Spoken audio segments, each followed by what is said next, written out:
আজকের এই ভিডিওটি আমি আপনাদের সাথে শেয়ার করব হাঁসের পা পড়া রোগের লক্ষণ, কারণ, প্রতিরোধ ও চিকিৎসা নিয়ে। শহীদ কৃষি খামার পরিবার কৃষক ও খামারের স্বপ্ন বাস্তবায়নে নির্ভরযোগ্য ঠিকানা। শহীদ কৃষি খামার পরিবার আপনার সাথেই।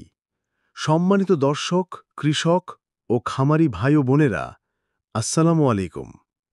আশা করছি আপনারা সকলেই অনেক ভালো আছেন এবং সুস্থ আছেন। আমরা বিশ্বাস করি সঠিক তথ্য ও পরামর্শের মাধ্যমে আপনার কৃষি ও খামার কার্যক্রম আরও সফল হবে। হাঁসের পা পড়া রোগের লক্ষণ, কারণ, প্রতিরোধ ও চিকিৎসা।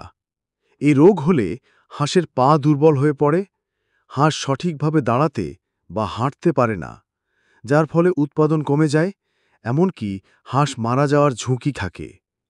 লক্ষণ: পা পড়া রোগ চিনবেন যেভাবে হাঁস খোঁড়াতে শুরু করে বা হঠাৎ বসে পড়ে, পা মাটিতে সোজা রাখতে পারে না, দাঁড়িয়ে থাকতে কষ্ট হয়, খাওয়া দাওয়া কমে যায়, ডিম দেওয়া হাঁস হলে ডিম উৎপাদন কমে যায়, কখনো পায়ের গিঁঠে ফোলা দেখা দিতে পারে।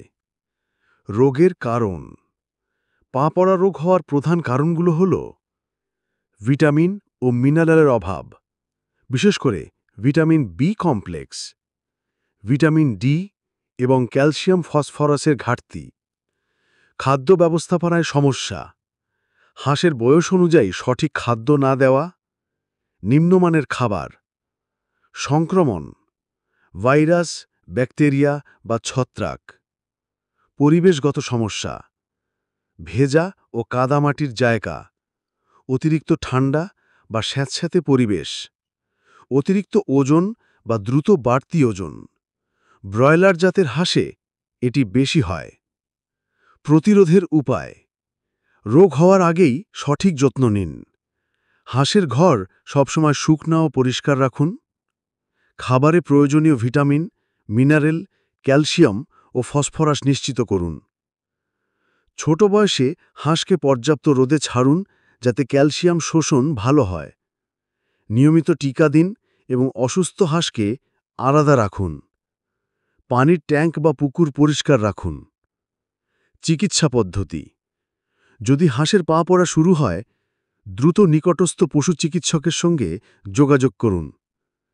Vitamin B complex, D3, calcium syrup বা পাউডার মিশিয়ে খাওয়াতে হবে, ডোজ চিকিৎসকের পরামর্শ অনুযায়ী। হাঁসকে নরম বিছানা বা শুকনা স্থানে রাখুন যাতে পায়ের ওপর চাপ কম পড়ে। গুরুতর সংক্রমণ থাকলে অ্যান্টিবায়োটিক বা অ্যান্টি ইনফ্ল্যামেটরি ওষুধ দিতে হতে পারে, শুধুমাত্র চিকিৎসকের নির্দেশে। উপসংহার: হাঁসের পা পড়া রোগ সম্পূর্ণভাবে প্রতিরোধ করা সম্ভব যদি সঠিক খাদ্য ব্যবস্থাপনা, পরিচ্ছন্নতা এবং টিকাদান নিশ্চিত করা যায়। সমস্যা দেখামাত্র দেরি না করে ব্যবস্থা নিন, তবেই আপনার হাঁস সুস্থ থাকবে এবং উৎপাদন ঠিক থাকবে। আমাদের ভিডিওগুলো যদি আপনার উপকারে আসে, তাহলে চ্যানেলটি সাবস্ক্রাইব করে বেল আইকন চাপুন এবং অন্যদের সাথে শেয়ার করুন।